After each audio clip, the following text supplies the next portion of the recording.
Привет всем! Мы рады видеть вас на нашей площадке. Сегодня мы поговорим с вами об активизации молодежи через грантовую деятельность.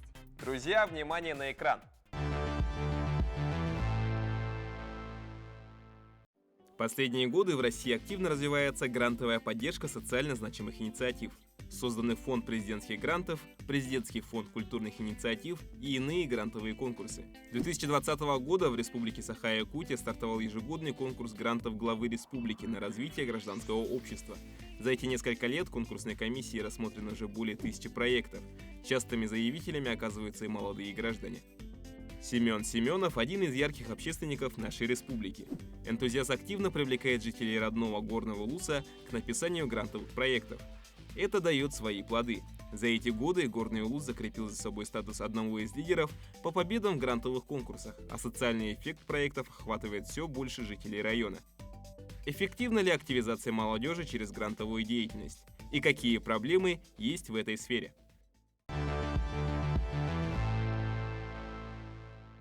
Друзья, чтобы разобраться в этой теме поподробнее, вам нужно будет разделиться на две группы. Оптимисты – те, кто считают, что возможность получения грантов – отличная мотивация для развития молодежи. Возможность получить деньги на реализацию своих идей активизирует. И пробуя себя в написании и реализации социально значимых проектов, молодые люди развивают свои компетенции и родные территории. Пессимисты же считают, что в грантах участвуют немногие и выигрывают в основном одни и те же лица. Конкурентную среду, которая мотивирует молодежь к активной деятельности, гранты не формируют.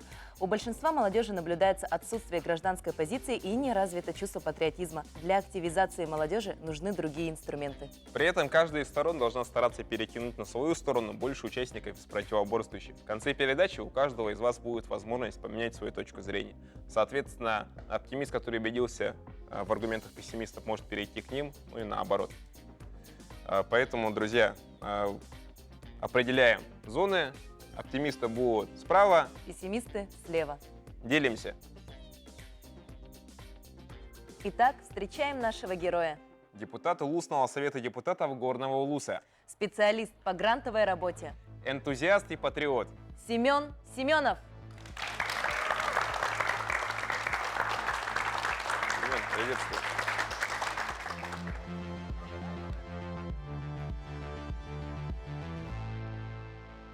Семен, здравствуйте. Здравствуйте. Сейчас вам дается ровно минута для того, чтобы вы могли рассказать нам о себе. И я так же, как и вы, в молодости бегал, прыгал, занимался спортом. Очень сильно, можно сказать, потому что у меня высшее образование по физической культуре и спорту. Занимался боксом, спортивной гимнастикой, легкой атлетикой. Да, и по воле судьбы так получилось то, что 25 лет, когда работая пожарным, я получил производственную травму. И передо мной стал такой выбор, вопрос, ситуация такая, да. Мне было 25 лет, я молодой, было очень много амбиций, очень много целей, планов.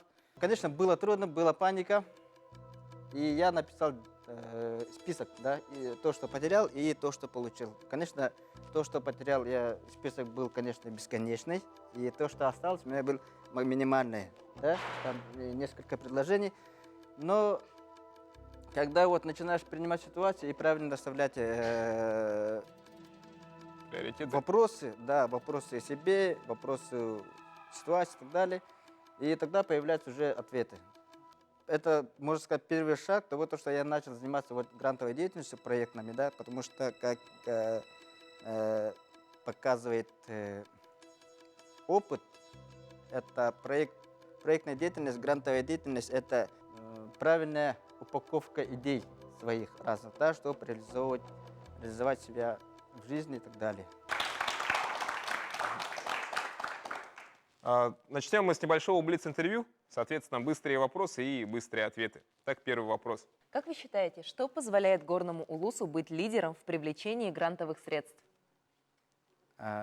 Очень правильный, очень хороший вопрос, потому что мы начинали с 2018 года, да, с того, что в администрации нашего Улуса они предусмотрели штат специалиста, который в прямой обязанность которого входила вот работа с грантовой деятельностью.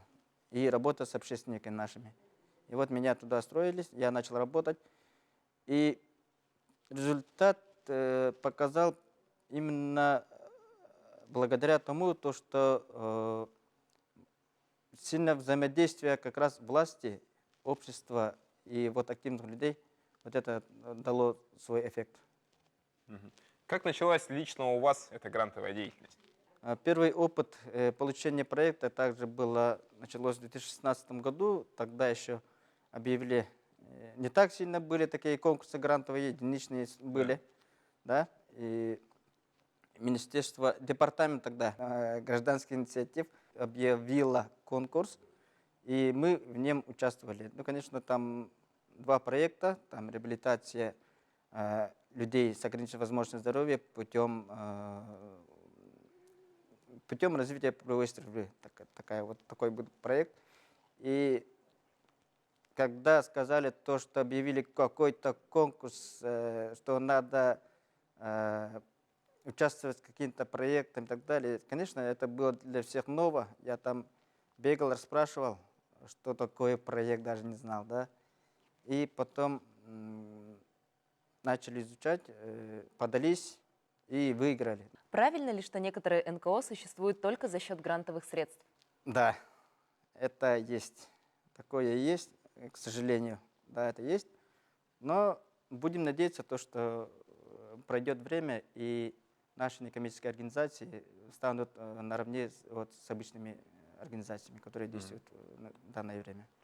Как вы считаете, понимает ли общество в достаточной мере важность грантовых конкурсов? Вначале всегда люди участвуют в грантах с одной целью – это получить финансовые средства, да, получить деньги на реализацию своих проектов. Но со временем, когда уже начинают с каждым разом выигрывать, там мнение меняется у людей.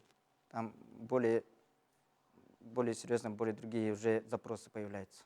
Почему вы бесплатно консультируете людей по написанию грантовых проектов? Что именно вам это дает? Во-первых, я не бесплатно. Я получаю заработную плату за это и отрабатываю ее. Да? Во-вторых, конечно, да. Тут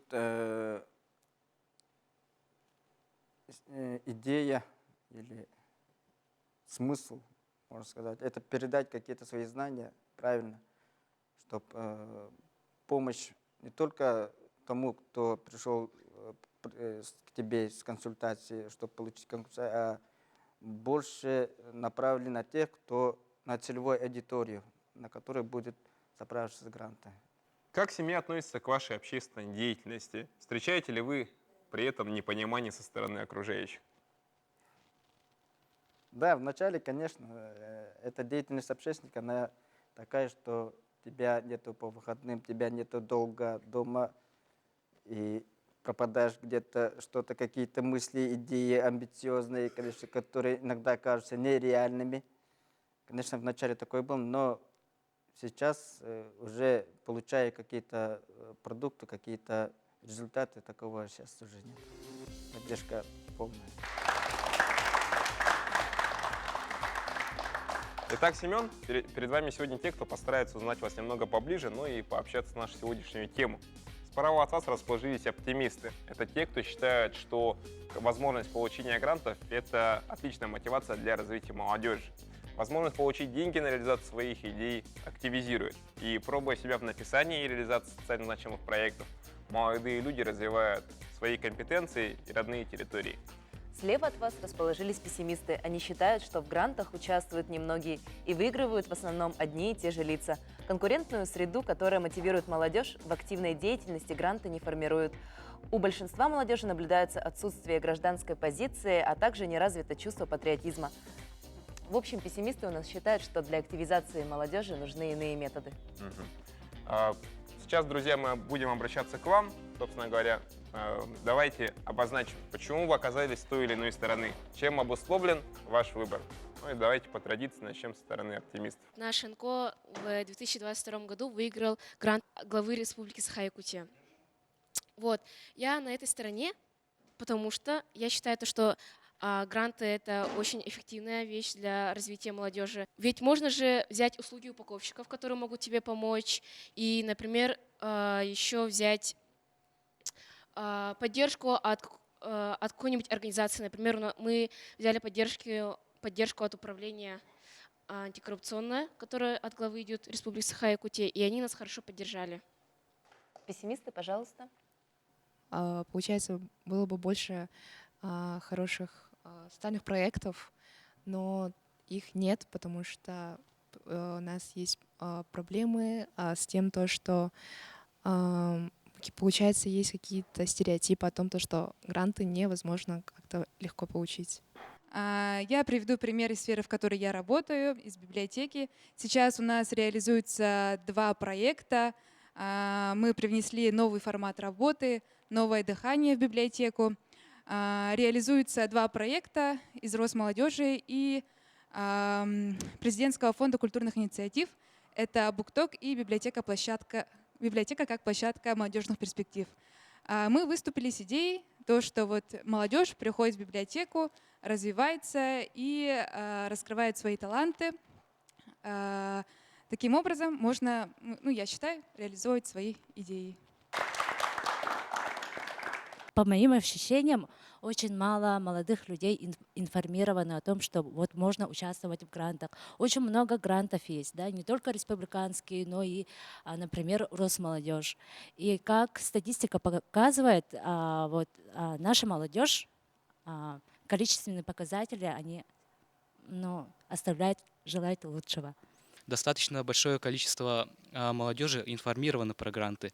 И даже статистически, если смотреть, то очень хороший показатель того, сколько молодых людей участвуют в грантах. И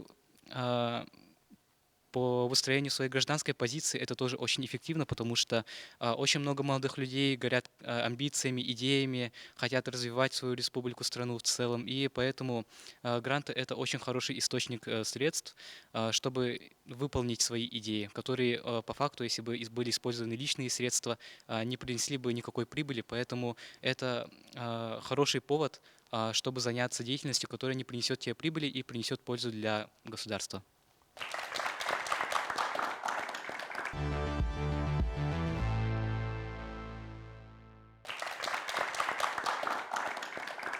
Грантовые конкурсы — это эффективный способ для активизации молодежи, я так не считаю. Потому что есть традиционные способы активизации молодежи, которые спорт, культура. Об этом тоже не надо забывать. А то иногда у нас идет некий такой перекос в сторону грантовых конкурсов. В первую очередь, мы как молодежь, мы как подростки, в чем мы больше всего нуждаемся? Правильно, в поддержке именно. И гранты, конкурсы, они обеспечивают эту поддержку. Получить деньги за свой проект, это же круто. Когда еще было такое, что подростков поддерживали в их стремлениях как-то развить свою родину, как-то помочь своему обществу, помочь людям или еще что-то сделать. И почему это движение очень полезно? Даже тот факт, что мы сейчас сидим здесь и общаемся на эту тему, это говорит уже о том, что это движение развивается. Скорее всего, и продолжит развиваться. Если говорим о проблеме того, что это может неэффективно или молодежь мало просвещается, да, это и есть проблема. Задача лишь в том, чтобы больше людей узнало об этом, чтобы больше вовлекалось в массы в это. Спасибо. Спасибо. Безусловно, на получение грантов есть очень большая конкуренция. Конкурентная среда создает действительно хорошие проекты, но при этом эта борьба очень сильно выматывает. И я знаю, даже те люди, которые получили грант, они потратили очень много сил, получили деньги и даже смогли реализовать те малая часть всех волонтеров. Они, возможно, поймут плюсы этой системы, но то большое, то огромное, то большее количество людей, которые не получили грант, они потратили очень много времени, сил, и у них не получилось ничего сделать, они опускают руки, у них гаснут глаза, я сам все это видел, я участвовал в этом. Поэтому, да, у грантов есть плюсы, но никто не учитывает обратную сторону всего этого движения. Я соглашусь с тем, что молодежь можно активизировать с помощью других способов спорта, например. Но как это поможет именно реализовать? Реализовать их идеи, их мысли, продвинуть их отрасль. Как уже многие правильно сказали, мы видим очень отличную статистику. В грантах участвуют многие. И я знаю даже многих людей, которые побеждают, и после этого очень даже хорошо реализуют свои проекты. Я бы хотел выявить такую проблему, которая касается, так сказать, упаковки гранта, конкретно того, что школьники зачастую не понимают, как составлять грант из-за того, что они не осведомлены, как это делать, и в этом бы им помогли такие учреждения, которые называются акселераторами. Ну, грубо говоря, это те учреждения, школы, организации, которые могли бы помочь сделать упаковки, выявить проблемы, которые должны быть поставлены в гранте и так далее. И проблема в том, что в республике у нас таких учреждений мало, и школьникам, молодежи очень трудно вообще создать грант без знаний и поддержки. Ну и давайте, наконец, перейдем к вашим вопросам, к нашему гостю Семену. Как вы считаете, способствуют ли гранты зарождению патриотизма у молодежи? Зарождение патриотизма молодежи очень активно пишут проекты как раз вот по направлению политического воспитания. Развития, да, патриотического воспитания. И выигрывают, очень хорошо реализуют. И вот можно сказать то, что патриотический дух повышается не тому, кто написал данный проект, а когда реализуется. Вот это может конечный качественный результат данного проекта. А какие существуют основные этапы написания грантовых этих проектов и работ? Конечно, сперва проект он начинается с идеи, да? А следующий этап уже вот написание самого проекта, заявки, конкурса, да? Сейчас очень удобно стало то, что заявки трех наших основных конкурсов, они идентичны. Да? Гранты главы, фонд президентских грантов и фонд поддержки культурных инициатив, они идентичны, это очень хорошо. И вот второй этап как раз по зарождению идеи на проект, упаковка проекта. Упаковка проекта, там бывает так, что некоторые очень быстро пишут, кто-то наоборот затягивает. И к третьему этапу можно отнести вот как раз реализацию своего проекта. Выиграть грант легче, чем реализовать ее. Потом уходит очень много ресурсов, уходит очень много времени, поэтому активисты вот на этой стадии не очень выгорают. Да? И вот как раз вот третьим этапом нужно это обозначить и обратить на это большое внимание, чтобы этого не было, чтобы они потом систематически умели уже профессионально упаковывать свои гранты и реализовывать их правильно. Вопросы? Сколько всего проектов вы реализовали, и в вашем опыте был ли провальный проект, или вы сразу стали выигрывать гранты? Я всегда после конкурсов считаю не количество выигранных грантов, а количество, наоборот, тех, кто не выиграл. И так получилось, что из 41 заявки не выиграло, считайте, 37 человек. Да? Это, конечно, очень сильно эмоционально сложно, да. Понимаю то, что твоя заявка, твой проект не прошел. Это очень сильно бьет эмоционально. И вот в этот момент главное не сдаваться. А вот у выигранных заявок бывает ли такое, то, что проект по итогу не реализовывается? Такое тоже бывает, к сожалению, да.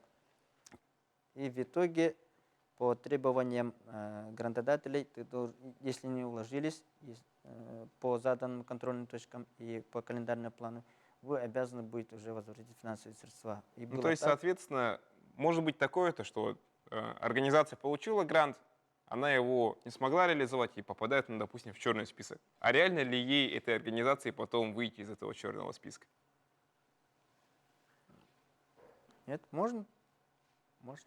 Самое главное желание, да? Да, было бы желание, конечно. Итак, друзья, у нас есть видеоопрос по теме нашего обсуждения, поэтому просим внимания на экран. Знаете ли вы о грантовых конкурсах? Да, знаю. Участвовали ли бы вы когда-нибудь в них? Нет. Почему? По какой причине? Не было возможности, наверное. Как считаете, чего вам не хватает для того, чтобы поучаствовать? Опыта. Ну, если бы знал, то участвовал. И что вам мешает грантовый проект написать? Как считаете? Желание, наверное. Да, я бы даже поддержал, наверное. А сами, как заявитель, бы хотели бы поучаствовать? Да, в принципе, можно все попробовать. Как считаете, что вам для этого нужно? Мне нужно для этого харизма и желание. Ну, конечно, я думаю, это интересно. Что вам для этого нужно? Нет, не хватает информации. Ну, я, наверное, как творческий человек, мне, наверное, собрать документы, но какой творческий проект я хочу реализовать. Поэтому надо просто собрать документы Никаких и проблем нет. свои идеи. Все, нет никаких проблем. Как считаете, достаточно ли вообще у нас общество проинформировано о проведении грантового конкурса? Ну, мне кажется, надо немножко больше, потому что, может, как я, может, человек, который занимаюсь творческой деятельностью, более информирован, а другие нет. Поэтому больше надо информировать. В грантовых конкурсах, конечно, поучаствовать очень интересно, но для этого нужны очень полезные идеи и, конечно же, план качественный, как все это реализовать. Да, хотела бы поучаствовать.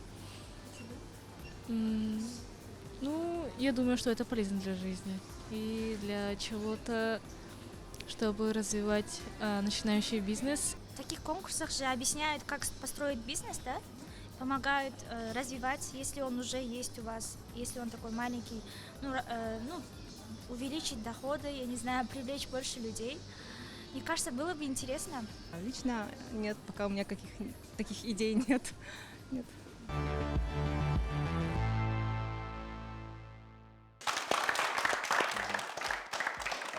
Как мы видим из опроса, вообще наблюдается недостаточная информированность, скажем так, населения о способе вообще получения грантов на реализацию своих идей и, соответственно, оформление проектов. Мы видим то, что люди где-то путают, так сказать, вот эти вот социальные гранты вместе, опять же, с какими-то бизнес-проектами. Как считаете, какими действиями мы эту ситуацию можем исправить? Каким образом мы можем информированность о грантовых конкурсах повысить в обществе? Давайте начнем со стороны оптимистов. Я хотел бы это объяснить в качестве примера, который я сейчас наблюдаю. Как мы видим, повысилась активность грантов в Горном Усе именно после прихода нужного человека, который знает, как правильно это подать обществу, молодежи, чтобы они заинтересовались в этом. Все зависит, конечно, как мне кажется, от руководства больше. Еще мнение? Пессимисты? Ну, по-видимому, можно сказать, все информированы, да, что есть грантовые конкурсы, но как бы желания нет у людей. Если есть желание, то можно сходить в единый ресурсный центр, да. В ресурсный центр при Министерстве молодежи можно сходить. Есть множество таких пространств развития, таких как точка кипения Якутск, СВФУ. Да. В каждом улусе есть такие специалисты. Но лично вы, получается, проблему информированности здесь не видите? Нет, не хватает желания, думаю. Была бы идея у этих людей, но ее нет. И вот среди тех людей, у которых есть идея, думаю, они достаточно информированы, потому что у них есть желание, они получают консультации и выигрывают гранты. То есть вы тоже считаете, что проблемы с информированностью нет? Проблема желания самих людей? Да, проблема желания. Окей. Давайте еще мнение послушаем. У многих нет желания, но эти люди проинформированы, они знают, что такое гранты. Но нередкостью является то, когда человек просто не знает. И тут уже задача стоит в том, чтобы донести до этих людей, что есть гранты, в чем их суть, и в дальнейшем уже как их реализовать и так далее. Пожалуйста. Во-первых, я думаю, то, что проблема информированности вообще о существовании всяких грантовых конкурсов, она относится не только именно к этой ветви, то есть она вообще во всем. То есть люди вообще не читают новости, там, допустим. Вот. Из этого я не считаю то, что это прям критичная проблема. Вот так вот. Еще во-вторых, вот даже вот посмотрев вот эту передачу люди по телевизору, они поняли то, что, ну, в основном тут мнение было то, что вот люди не выигрывают, у них падают руки. А я считаю то, что ничего такого в этом нет. Вот поучаствовали, рискнули, и ничего такого. Вот не выиграли, ну ладно. Если выиграли, это очень хорошо. Шансов у нас очень много, надо и все пробовать, все делать. В любом случае это опыт. Да, в любом случае опыт, в любом случае это эффективно и опыт приносит. Это всегда хорошо. Хорошо, спасибо.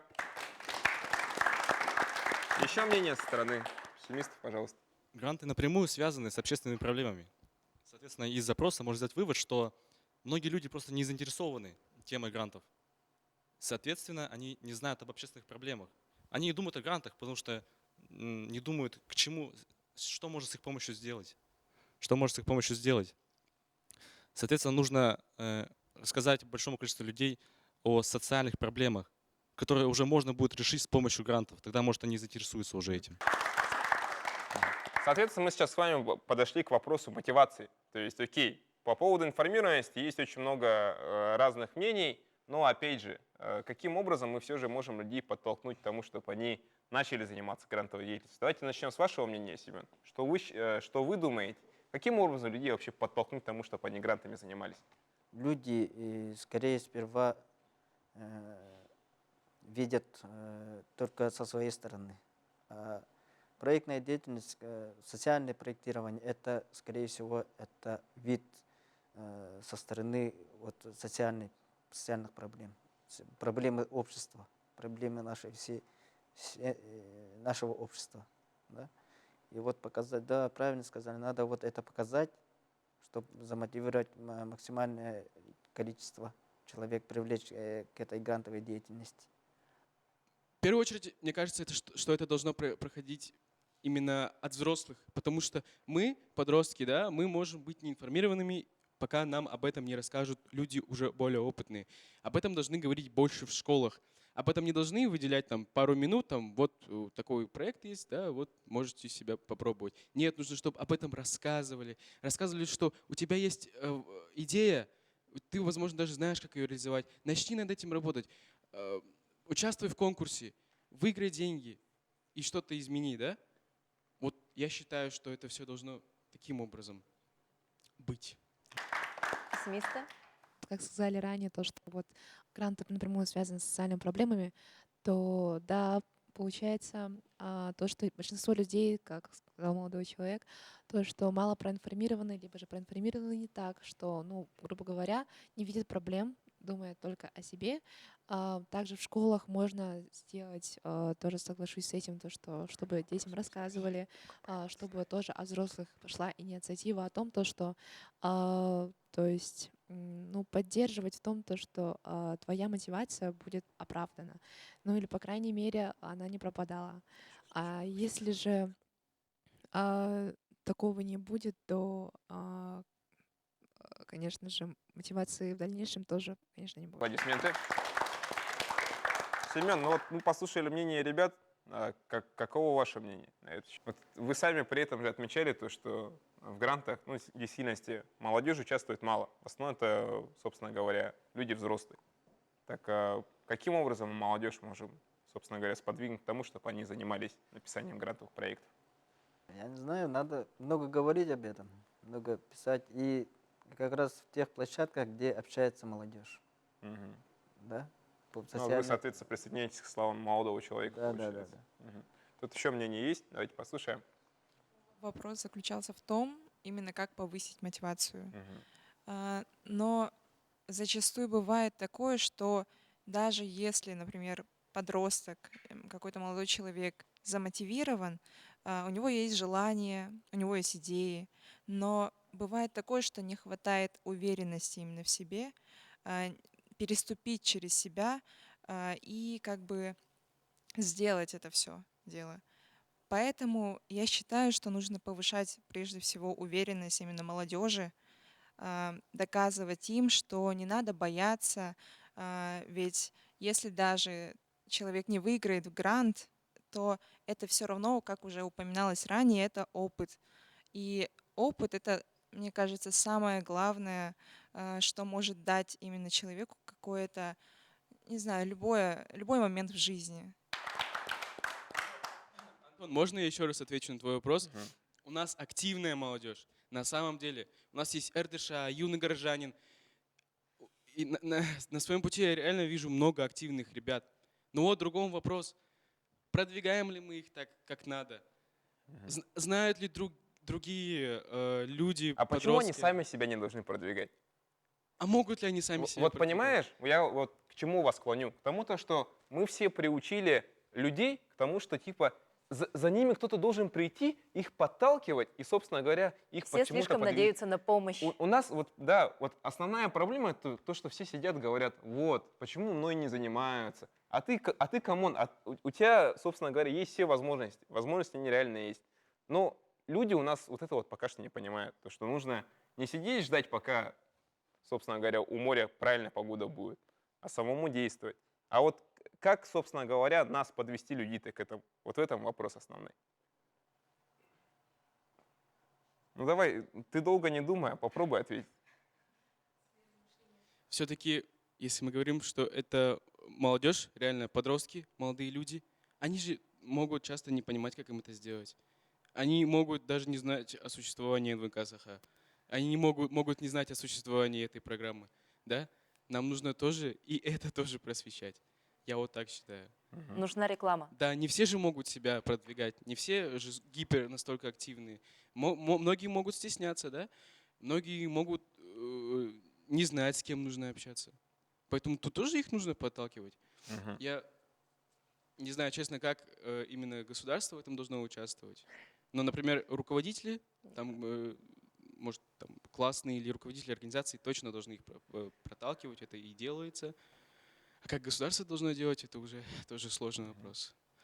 Вот. И ключевой вопрос как раз-таки это что конкретно нужно делать. И это основная проблема, вообще, с которой сталкиваются люди, работая в тех или иных общественных объединениях, занимаясь общественной деятельностью. Все хотят что-то хорошее сделать, все хотят сделать какую-то пользу. Но как это сделать? Понимания у людей нет. Для чего это вообще типа делается? Да, там как бы миссия понятна, а цель какую ты ставишь, исходя из своей миссии? Какие задачи нужно распределить? Вот это вот пока что понимания нет. Я понимаю, да, тут сидят не все эксперты, не все, собственно говоря, достаточно компетентные люди в этом вопросе. Просто очень бы хотелось, чтобы вы после того, как передача закончится, этим вопросом задались. Почему чаще говорим о формах, а не содержании? И очень важно вот это вот содержание сформировать, чтобы смыслы были правильные. Ладно, спасибо, давайте друг друга поблагодарим. Семен, какой совет вы бы хотели дать нашей сегодняшней аудитории? Быть активными, идти вперед, несмотря ни на что. Да, трудности есть, и они должны быть. И вот как раз понять тот кайф от того, что ты сможешь сделать лучше других, или ты можешь сделать качественнее других. Вот это вас должно мотивировать. И это даст вам ту энергию, которая вас будет вести уже всю вашу жизнь. Но сейчас у нас наступил тот самый момент истины, когда вы можете поменять свою точку зрения. Соответственно, оптимист, который убедился в позиции пессимистов, может перейти туда. И, соответственно, пессимист, который убедился в аргументах оптимистов, тоже может поменять свою позицию. Поэтому давайте окончательно определяем своей точкой зрения. Ну и на счет 3 можно будет перейти. 1, 2, 3. Все остались при своем мнении. Семен, кого из наших участников вам бы хотелось выделить? С правой стороны я бы хотел все-таки выделить вот молодого человека в белом. Он очень правильно, да, глаза горят. Это очень хорошо. Также и держи свою вот энергию, вот свое мнение также. Видно то, что все молодые люди, они были все правы, все очень правильно рассуждали, все свои суждения, мысли и так далее. Это очень хорошо, но мне, по-моему, сказали выберет только одного, поэтому вот я бы хотел обратить внимание вот на белый... Молодой человек в белой рубашке. Давайте поаплодируем. Пожалуйста, поднимайся. Семен, пожалуйста, слово вам. Я сегодня с собой принес книжку вот на якутском. Она как раз-таки была реализована путем гранта, фонда президентских грантов. Она стала победителем. Ее проект писал заместитель главы нашего наследия, Бутавского наследия, Евдокия Степановна. Так, ну и расскажи немного о себе. Здравствуйте, еще раз. Меня зовут Герц Тимур. Я ученик президент своей школы номер 30. Пользуясь моментом, хочу передать привет всей моей школе. Мне очень нравится эта программа. Мне нравится быть гостем этой программы. Это очень круто, что у нас есть возможность нам, подросткам, выражать свое мнение, как-то тоже и быть примером для остальных. Ну а сейчас мы приглашаем всех подняться на наш подиум, для того, чтобы мы могли еще немного пообщаться друг с другом, ну и с нашим гостем Семеном. Пожалуйста, поднимайтесь.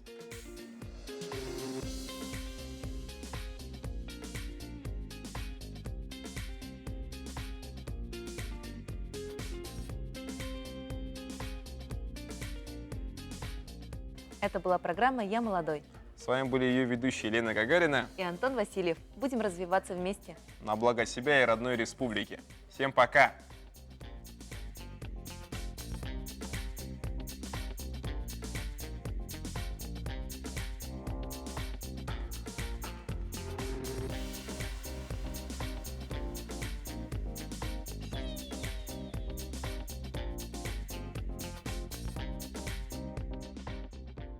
Очень понравилось слышать вот как раз мнение наших молодых людей, слыша обсуждения, мысли, вот, появились идеи, как вот их можно реализовать у себя там в районе, в Улусе.